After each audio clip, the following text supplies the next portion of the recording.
Amerikanong ito ay may napansing kakaiba nung bumisita sila sa isang university lab sa North Korea. It was completely silent. Wala silang naririnig na nagtatype sa keyboard. Walang gumagalaw. And then, nakita nila itong lalaking ito na nakaharap sa computer at nakatitig lang sa Google homepage. But he was not searching for anything. Next, they took us to a computer lab where students were using the internet. And your first thought is, okay, this looks like any lab at a university back home. But then it dawns on you that it's completely silent.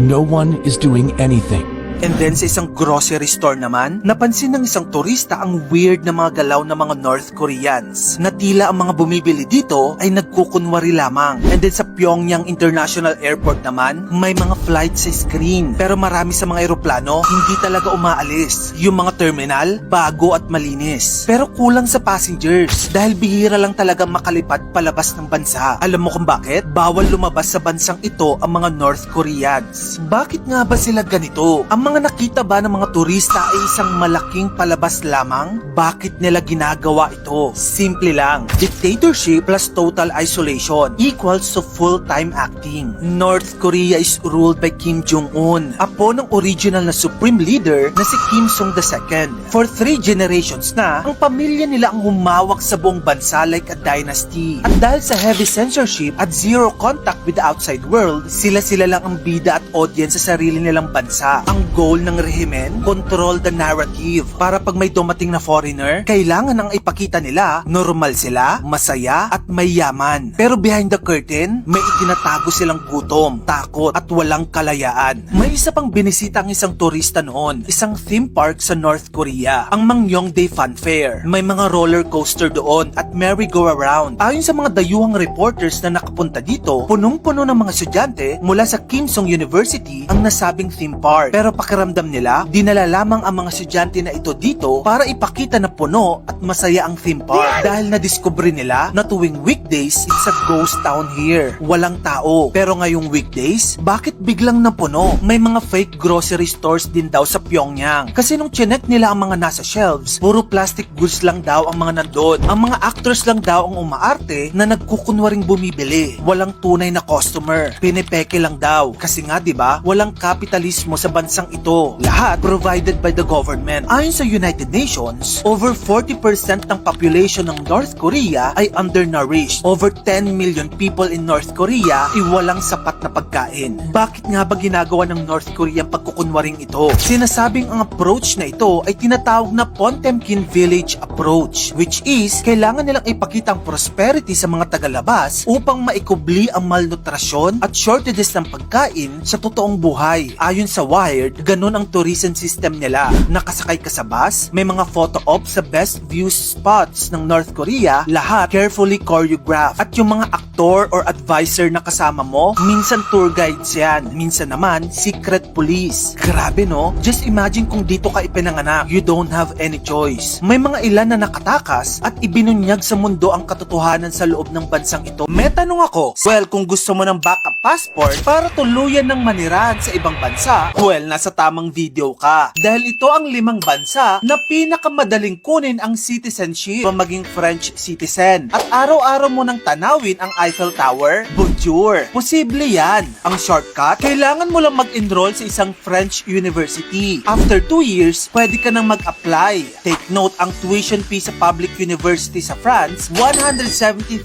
pesos per year. At kung isasama mo ang visa, residence permits, at examinations, 60,000 pesos. At yung naturalization fee naman, 3,000 pesos lang. At kung ito total natin, ang lahat ng estimated na magagastos mo, nasa 400,000 pesos na ito. Ang kapalit, EU passport na at unlimited croissant flight doon sa France. Pangalawa, andyan ang Ireland. Dari mo bang mag-cheers isang tunay na Irish pub at tawagin silang lahat na cousin? Kayang-kaya mo na yan. Kasi sa Ireland, kapag may Irish na lolo at lola ka, pwede ka na maging citizen doon. Ang magagastos mo, 17,000 pesos sa foreign births register at boom, Irish ka na. Ang pwede mong maging residency route ay yung tinatawag na IRP cards na 90,000 60,000 pesos ang magagastos mo. 5 years na yon. And then yung naturalization fees, 67,000 pesos. Ang total na magagastos mo, 157,000 pesos. Dual citizenship na yan. Pinoy-Irish. Pangatlo, Portugal. Gusto mo bang mag-work from the beach? Habang kumakain ng pastes dinata, kayang-kaya mo yan sa Portugal. Ang pwede mo kunin ay yung work visa o yung tinatawag na digital nomad track. Paano ba yun? Well, 5-year residency yon. Kailangan mo lang ng permits plus yung tinatawag na A2 Portuguese exam. 16,000 pesos yon. And then,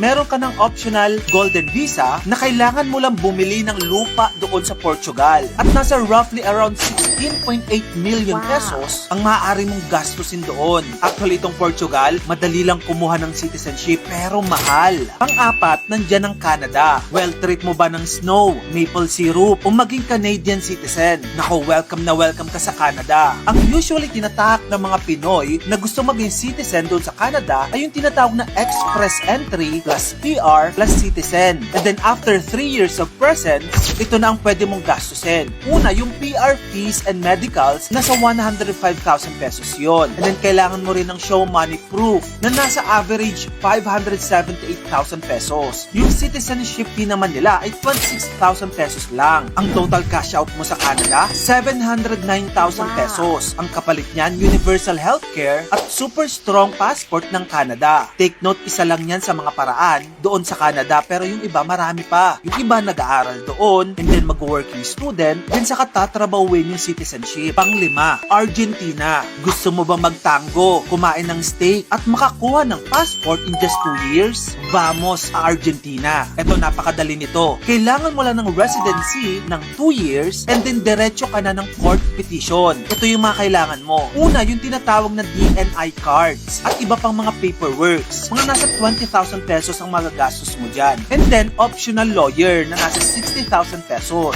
In just 80,000 pesos, maaari ka nang maging citizen sa Argentina. Walang language test, walang malalaking show money. Dual citizen ka pa.